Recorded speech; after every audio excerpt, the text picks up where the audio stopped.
안녕하세요. 오늘도 사연사롱을 찾아주셔서 감사합니다. 저는 결혼을 앞두고 있는 예비신부예요. 직장을 다니면서 결혼 준비를 하고 있어서 매일매일이 전쟁 같네요. 그래도 남편이 많이 도와주고 있어서 힘들지만 행복하게 결혼 준비를 하고 있어요.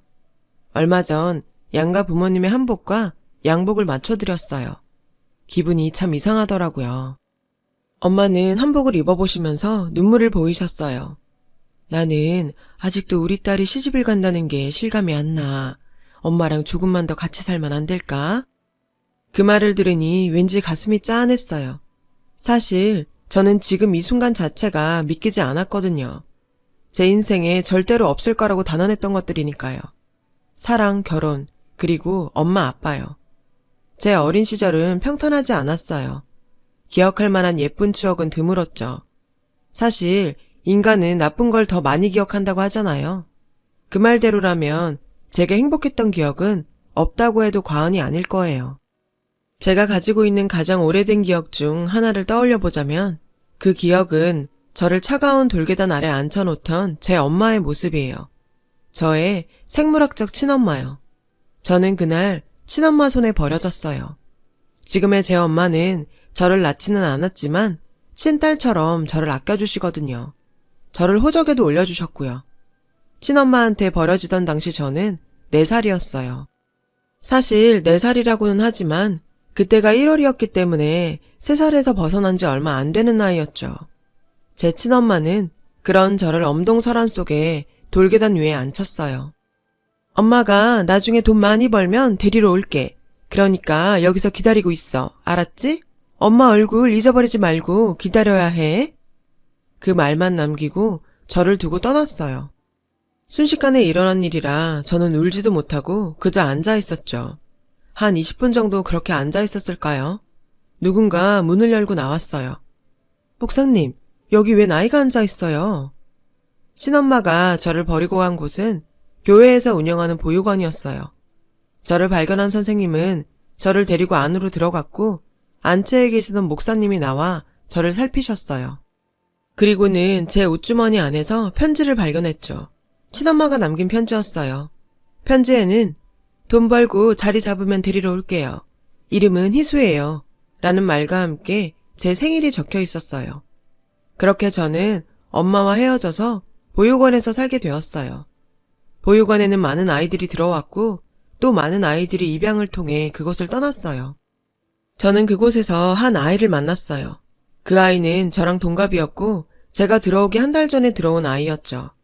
동갑에다가 몸집도 비슷해서 저와는 옷도 번갈아 입었어요. 노는 스타일이 비슷해서인지 우리는 금방 친해질 수 있었어요. 그리고 저희 둘에게는 친해질 수밖에 없는 이유가 있었는데 바로 둘 다 입양이 되지 않는 아이라는 거였죠. 저희가 입양이 되지 않는 이유는 바로 둘 다 부모가 돌아오겠다는 편지를 남겼기 때문이었어요. 그 친구의 부모님은 도저히 지금은 아이를 키울 수가 없지만 언젠가 반드시 아이를 데리러 올 테니 제발 다른 데 보내지 말고 돌봐달라고 부탁까지 했다고 해요. 그래서 목사님과 선생님들은 저희 둘을 입양 대상에서 배제시킬 수밖에 없었다더군요. 어릴 땐 몰랐는데 자라면서 깨달았어요. 보육원에 들어오는 아이들은 길어도 1, 2년 후에 가족이 찾아와 시설을 떠난다는 걸요. 하지만 친구와 제 부모님은 여전히 연락이 없었어요. 처음에는 데리러 온다는 말을 믿었지만 시간이 갈수록 우리는 이곳에서 살다가 성인이 되어서야 나갈 수 있겠다는 생각을 하게 되었어요.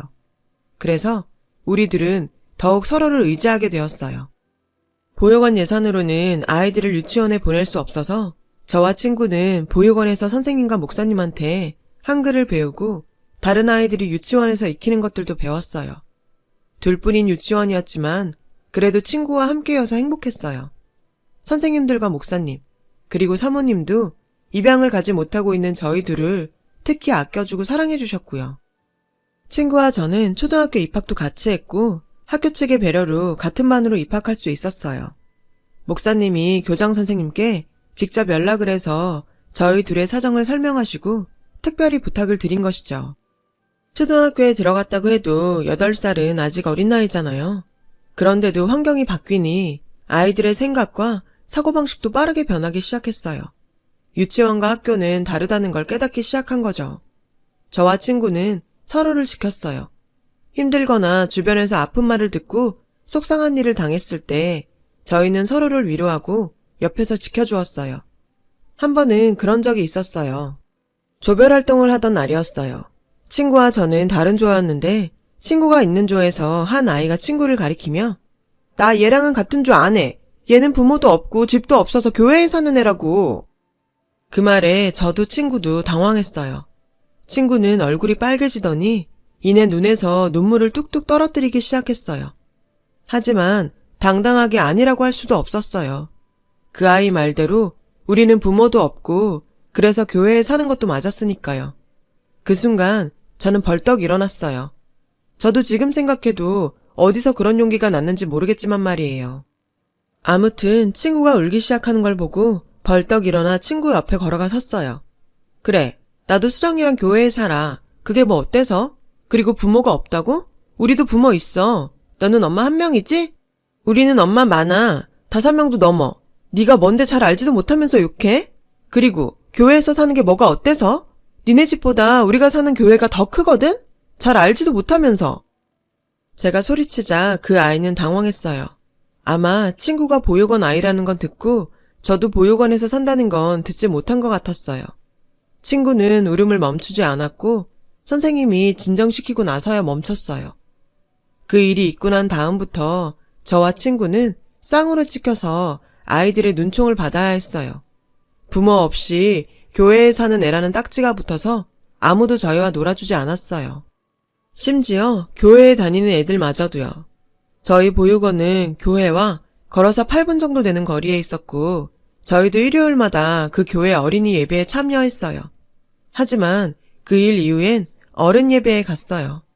초등학교를 다니는 동안 저희에게 붙은 보육원 아이 딱지는 떼어지지 않았고 그게 저와 친구가 서로를 의지하는 계기가 되었어요. 사실 아이들이 심하게 괴롭히거나 왕따를 시킨 건 아니에요. 가끔 대놓고 신경을 건드리는 경우는 있었지만 그럴 때면 제가 사납게 달려들었고 금방 꼬리를 내리더라고요. 아이들은 저희가 다른 환경에서 사는 게 보이지 않는 벽을 만드는 것 같았어요. 그래도 저희는 괜찮았어요. 서로 의지하면 됐으니까요. 친구 여러 명 두면 뭐해? 진짜 친구 한 명만 있으면 되지. 하면서 우리는 항상 붙어 다녔어요. 그렇게 초등학교 생활을 마친 우리는 같은 중학교에 진학하게 되었어요. 중학교에 가면 공부도 어려워지고 고등학교 생각도 해야 하니까 둘이서 더 열심히 해보자고 얘기했었죠. 그런데 뜻밖의 상황이 벌어진 거예요. 저는 아직도 그날이 기억나요. 중학교 입학을 앞둔 2월이었어요. 친구와 저는 선생님들이 주신 용돈을 모아서 밖에서 점심을 먹고 들어왔어요. 막 보육원에 들어섰는데 선생님들이 한 곳에 모여 계셨어요. 한눈에 봐도 무슨 일이 있다는 걸 알 수 있었어요. 어머, 저기 오네요. 수정아, 희수야, 이리 와봐. 선생님이 저희를 발견하고 부르셨고 저희는 사무실로 들어갔어요. 사무실에는 목사님이 계셨고 소파에는 부부로 보이는 남녀가 앉아 있었어요. 여자는 저희를 보자 소리쳤어요. 수정아. 저는 놀란 눈으로 친구를 바라봤죠. 친구는 놀란 눈치였어요. 그 여자는 수정이에게 달려와 끌어안고는 서럽게 울기 시작했어요. 저는 영문을 모른 채 벙찐 표정으로 서 있는데 선생님이 제 곁으로 다가와 속삭이셨죠. 수정이 부모님이셔. 그 말에 저는 깜짝 놀랐어요. 지금껏 친구와 저는 부모님이 찾아올 거라고는 생각지도 못했었거든요. 지금껏 단 한 번도 연락이 없던 탓에 살면서 친부모를 만날 일은 없을 거라고 생각했으니까요. 친구 부모님은 친구를 꼭 안으시고는 울면서 그러더라고요. 아빠 엄마가 너무 늦었지. 미안하다. 이제 우리 수정이 엄마 아빠랑 같이 살 수 있어. 아빠 사업도 예전처럼 다시 일으켰고 이제 우리 식구 행복하게 살 수 있어. 보육원은 거의 축제 분위기였어요. 데리러 오겠다고 하곤 아이들을 두고 간 부모는 열이면 열 오지 않거든요. 목사님은 그동안 고생 많으셨다며 수정이를 위해서라도 잘된 일이라며 기뻐하셨어요. 하지만 저는 마냥 기쁠 수만은 없었어요. 친구가 가고 나면 저만 혼자 남게 되니까요. 친구도 그걸 알기에 짐을 싸는 내내 울먹였어요. 미안해, 희수야. 내가 너무 미안해. 친구는 내내 미안하다고 했어요. 솔직히 친구가 부러웠어요. 부모와 함께 살게 된 게 질투도 났고요. 하지만 속마음 그대로 말할 순 없었죠. 뭐가 미안해. 그런 생각하지 마. 다 있고 엄마 아빠랑 행복하게 지내. 저는 애써 씩씩하게 말했어요. 그런 제게 친구는 전화도 자주 하고 자주 찾아올게. 그러니까 나 잊으면 안 돼? 친구는 울면서 말했고 저는 알겠으니 걱정 말라고 했어요. 친구가 떠나고 저는 이불 속에서 한참을 울었어요. 목사님이 제 마음을 아셨는지 들어오셔서 저를 꼭 안아주셨어요. 그리고 얼마 뒤 친구가 미국으로 떠난다는 소식을 듣게 되었어요. 식구들과 함께 미국으로 이민을 가기로 했다는 소식이었죠. 그 소식에 저는 밥도 안 먹고 울었어요. 그런데 보육원 선생님들이 기적이라고 하던 일이 또 한 번 일어났어요. 바로 제 친엄마가 저를 찾아온 거예요. 어느 날 선생님이 흥분한 모습으로 저를 불렀고 저희 엄마가 왔다고 했어요. 수년 만에 다시 만난 친엄마는 저를 보자마자 그러더라고요. 희수야, 엄마가 데리러 온다고 했잖아. 이제 엄마랑 같이 사는 거야. 친엄마의 담담한 태도에 저는 놀랐어요. 일전에 왔던 수정이 부모님과 달리 헤어진 지 며칠 안 된 사람 보는 것 같았거든요. 배웅 나온 목사님과 선생님들은 모두 자기 일처럼 기뻐해 주시며 부모님과 함께 행복하게 살라고 하셨어요. 그렇게 저는 얼떨떨한 기분으로 친엄마를 따라 나섰어요. 친엄마와 함께 간 곳은 어느 빌라였어요. 그곳에는 아저씨 한 분과 어린 남자애가 있었어요. 인사해, 새아빠셔. 그리고 동생이야. 새아빠라는 말에 제 생부가 아니라는 걸 알 수 있었어요. 친엄마는 재혼을 한 모양이었어요. 이복 동생과 아저씨는 제게 어색하게 인사했고 그렇게 저는 친엄마 집에서 새로운 삶을 살게 되었어요. 그날 이후 제 인생은 많은 게 변했어요. 차라리 보육원에서 살던 때가 그리울 정도로 괴로운 삶이 시작됐거든요. 친엄마는 중학생인 저에게 동생과 집안일을 떠넘기다시피 했어요.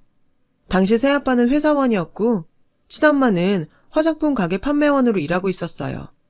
엄마는 술을 좋아해서 퇴근 후 동생이 잠들기만 하면 바로 술병을 꺼내들었어요.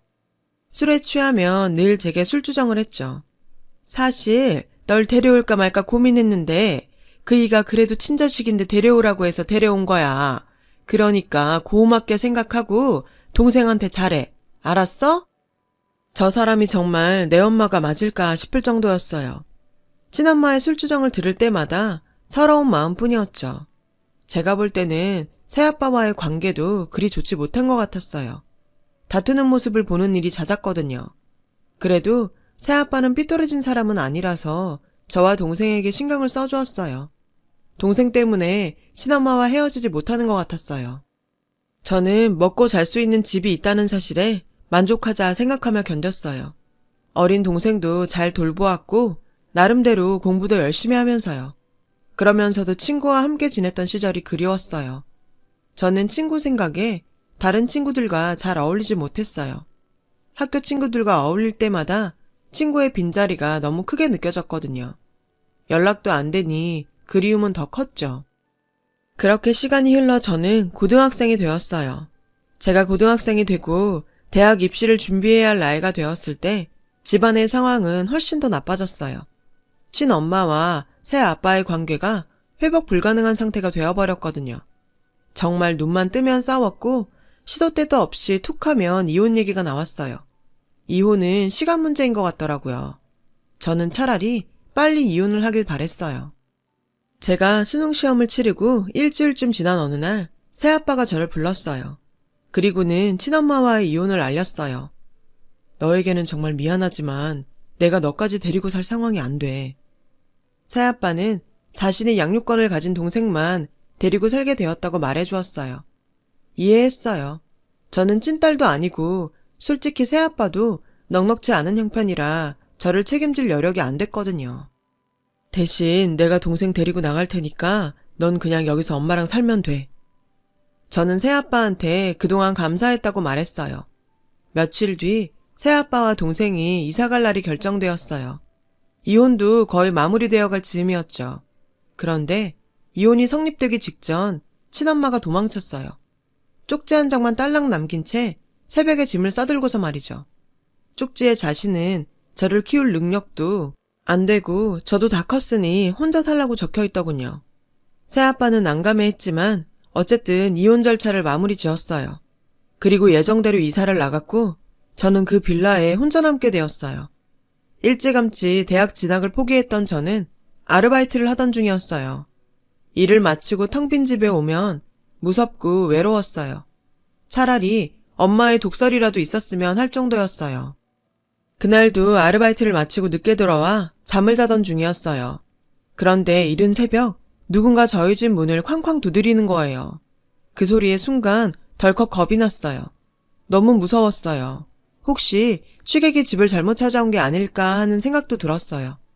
그냥 없는 척 하려고 쥐죽은 듯 있는데 익숙한 목소리가 들리더라고요. 희수야, 희수 없니? 희수야! 보육원 선생님 목소리였어요. 겁에 질려있던 저는 번개같이 달려나가 문을 열었어요. 선생님 얼굴을 보자마자 눈물이 팍 터지더라고요. 그리곤 주저앉았죠. 긴장이 풀려서 다리에 힘이 풀렸거든요. 선생님은 저를 달래며 그러시더군요. 지금 빨리 보육원으로 가야 돼. 그 길로 저는 선생님을 따라 나섰어요. 그렇게 7년 만에 보육원을 다시 찾았죠. 보육원에는 누군가 저를 기다리고 있었어요.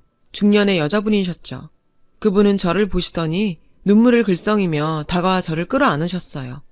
그런데 그 여자분이 낯설지 않은 거예요. 분명 어디서 본 것 같은데 기억이 안 나더라고요. 그때였죠. 옆에서 선생님이 그러시는 거예요. 수정이 어머니셔. 기억 안 나니? 저는 그제야 그분을 알아보았어요. 그런데 친구는 보이지 않았어요. 선생님은 저와 친구 어머니를 앉히고는 제 손을 꼭 잡고 말씀하셨어요.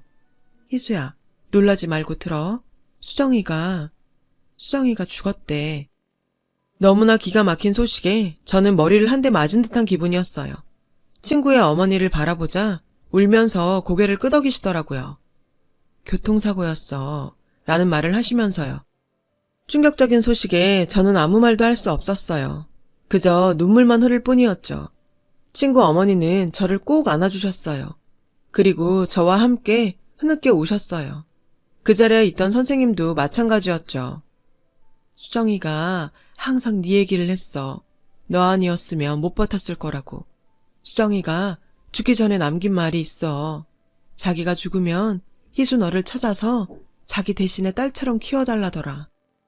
수정이가 죽고 한동안 시리에 빠져 지내시던 수정이 부모님은 딸의 유언을 떠올리곤 저를 찾아오신 거였어요. 하지만 보육원 선생님을 통해 제가 엄마를 따라 보육원을 나갔다는 얘기를 들으시곤 일단 저를 만나서 수정이 부고를 전해주려고 저를 부르셨다고 하셨어요. 수정이 어머니는 제게 어떻게 지내냐고 물으셨고 저는 지금까지 있었던 일을 모두 말했어요. 고아나 다름없는 처지가 된 제 사정을 들으신 수정이 어머님은 제 손을 잡고는 그러셨어요. 나랑 같이 가자. 수정이 유언대로 내 딸이 되어서 우리랑 같이 살자. 저는 그 말을 듣고 집으로 돌아와서 며칠을 고민했어요. 아무리 친구 유언이라지만 엄연히 저와는 남남인데 그분들의 딸이 된다니 너무 염치 없는 일인 것 같았어요. 내 부모한테 버림받고 남의 부모랑 산다는 것도 말이 안 되는 것 같았고요. 게다가 친구가 죽자마자 친구 자리를 뺏는 것 같아서 더더욱 따라가겠다는 말을 꺼낼 수 없었죠. 그러면서도 한편으로는 눈 딱 감고 따라갈까 하는 생각도 했어요. 솔직히 세상에 혼자 떨어진 것처럼 큰 집에 덩그러니 혼자 사는 것도 너무 무섭고 외로웠거든요. 두 가지 생각이 다 들었죠. 하지만 친구 어머니는 저를 포기하지 않으셨어요. 틈날 때마다 찾아와서 저를 설득하셨어요. 나보다 수정이에 대한 기억을 더 많이 갖고 있는 사람이 희수 너야. 우리 서로 수정이를 기억하면서 앞으로 남은 인생 엄마랑 딸로 서로 아끼면서 살자. 수정이 목까지 그렇게 살자고. 딸 잃은 친구 엄마의 애처로운 모습에 저는 조금씩 흔들리기 시작했어요.